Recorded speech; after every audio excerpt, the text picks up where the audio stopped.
अस्सलाम वालेकुम दोस्तों, उम्मीद करता हूँ आप सब खैरियत से होंगे। मेरा नाम है मोहम्मद हमज़ा और आप देख रहे हैं मेरा यूट्यूब चैनल। आज की इस वीडियो में हम बात करेंगे सल्तनत ऑफ ओमान के आज़ाद वीज़ा के बारे में डिटेल के साथ, क्योंकि पिछले कुछ दिनों में बहुत से दोस्तों ने मुझसे सवालात पूछे थे कि सर आज़ाद वीज़ा क्या होता है, हमें आज़ाद वीज़ा कितने पैसों में मिल सकता है, अगर हम आज़ाद वीज़ा पे सल्तनत ऑफ ओमान में आते हैं तो यहाँ पे आगे हमें क्या जॉब्स मिलेंगी और हमारे सैलरी पैकेजेस क्या होंगे। इन तमाम सवालात के जवाब मैं आपको इस वीडियो में दूंगा। अगर आप लोग भी आज़ाद वीज़ा पे आने वाले हैं तो आपके लिए, आपका अजीज़ या कोई भी आने वाला है तो उसके लिए ये वीडियो आज की बहुत ज़्यादा इंपॉर्टेंट होने वाली है। तो मेरी आप सबसे रिक्वेस्ट है, अगर आप मेरे यूट्यूब चैनल पे नए हैं, मेरे यूट्यूब चैनल को सब्सक्राइब करें, वीडियो पसंद आए तो लाइक और शेयर करिएगा। इंशाल्लाह जो भी आपको यानी कि इन्फॉर्मेशन दूंगा इंशाल्लाह 100% करेक्ट होगी और आपके लिए बहुत फ़ायदेमंद होगी। बात कर लेते हैं आज़ाद वीज़ा की। आज़ाद वीज़ा क्या होता है? जैसा कि हम सब ने अपने माइंड में कॉन्सेप्ट रखा हुआ है कि आज़ाद वीज़ा कि हम सल्तनत ऑफ ओमान में जाएंगे। बहुत से दोस्तों ने यही कॉन्सेप्ट सोचा हुआ है कि कहीं भी जाएंगे तो वहाँ पे जाके हम अपनी मर्ज़ी से काम कर सकते हैं, जो मर्ज़ी काम करें, हमें कोई भी पूछने वाला नहीं होगा। तो ये आपके माइंड में बिल्कुल गलत कॉन्सेप्ट है। क्यों कि आज़ाद वीज़ा की कोई कैटेगरी भी सल्तनत ऑफ ओमान में नहीं है। आप किसी भी किस्म के यानी कि वीज़े पे आते हैं, वर्क वीज़े पे आते हैं, तो आपका रिस्पॉन्सर ही आपको यहाँ पे बुलाता है अपनी कंपनी के थ्रू, यानी कि कोई भी रजिस्टर्ड कंपनी आपको इनवाइट करती है काम के लिए, या कोई आदमी अपने यानी कि काम पे आपको बुलाता है और आने के बाद आपको ये कह दिया जाता है आप अपना काम कहीं भी कर सकते हैं। लेकिन उसमें ये बात है, अगर आप कहीं भी अपना काम करते हैं, अगर आप लगा लें मस्कत में यानी कि आप काम करें और आपका अरबाब किसी और सिटी से है, सोहार से या कहीं और से, कहीं से भी है यानी कि, तो आप वहाँ पे काम करें, अगर कल को आपको लेबर कोर्ट पकड़ लेती है और तो फिर आपको उस सूरत में आपको बहुत भारी जुर्माना अदा करना पड़ता है और आपको रिपोर्ट भी कर दिया जाता है।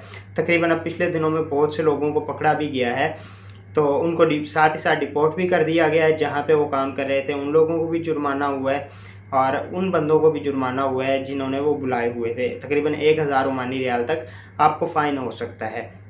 ये तो बात हो गई आज़ाद वीज़ा यानी कि इलीगल प्रोसेस है, यानी कि आज़ाद वीज़े पे अगर आप आते हैं तो फिर आपको कोई आज़ादी नहीं है। हाँ, आप जब तक नहीं पकड़े जाते तब तक जो मर्ज़ी करें, अगर आप पकड़े गए जिस वक्त, उस वक्त आप फंस जाते हैं। उसके बाद हम यानी कि कितने पैसों का आज़ाद वीज़ा लें। अगर आज़ाद वीज़ा लेना चाहते हैं तो आज़ाद वीज़े की यानी कि डिफरेंट प्राइस चल रही है मार्केट में। कोई आपको 450 रियाल का भी दे रहा है, 500 रियाल का भी दे रहा है, 600 का, 700 का, जिसका जहाँ पे दाव लगता है आपको एजेंट वहाँ पे ही फंसा के वो दे देते हैं।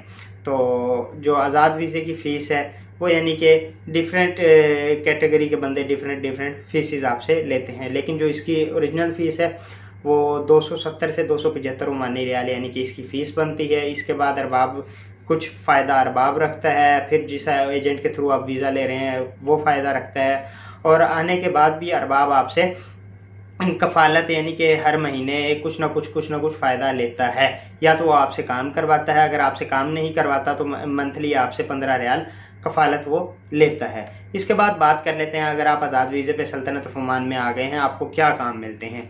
तो पहली बात, अगर आप आज़ाद वीज़े पे आए हैं, आप कहते हैं जी मुझे यहाँ पे आकर बड़े आराम सुकून की नौकरी मिल जाएगी, किसी भी कंपनी में मैं लग जाऊँगा, ऐसा नहीं है भाई। आज़ाद वीज़े पे आने के बाद आपको जॉब्स यहाँ पे अवेलेबल नहीं है इतनी, यानी कि आप 10 बंदे आए हैं या 20 बंदे आए हैं तो उनमें से सिर्फ 1 या 2 बंदे को ही जॉब मिल जाती है, और जो 18 से 20 लोग हैं, 18 लोग हैं 20 में से 19-18 लोग हैं, वो यानी कि अपना यानी कि जॉब किए बिना ही यानी कि कोई दिहाड़ी कर रहा है, कोई मजदूरी कर रहा है, जहाँ कहीं भी कर रहा है, और वहाँ भी अगर वो पकड़े जाते हैं, लेबर कोर्ट उनको पकड़ लेती है तो वहाँ भी उनको खतरा है। हमेशा यानी कि डर के ही आपने काम करना है। तो काम ऐसा है। तो यहाँ पे आप कंपनी के वीज़े पे आएंगे तो आपको कंपनी काम देगी। अगर आप आज़ाद वीज़े पे आते हैं फिर आपकी यानी कि अपनी रिस्पॉन्सिबिलिटी है, जहाँ भी काम कर रही कोई आपको पूछने वाला यानी कि नहीं होगा, आपके पास काम है नहीं है, मिल रहा है, आप पैसे कमा रहे हैं नहीं कमा रहे, क्योंकि पिछले कुछ दिनों में हालात ऐसे हो गए हैं कि यहाँ पे जॉब्स इतनी कम हैं कि जो 8-8 10-10 साल से लोग यहाँ पे मुकीम है, 5 साल से 10 साल से 2 साल से 4 साल से यहाँ पे मुकीम है, उन लोगों को भी अपने लिए जॉब्स नहीं मिल रही।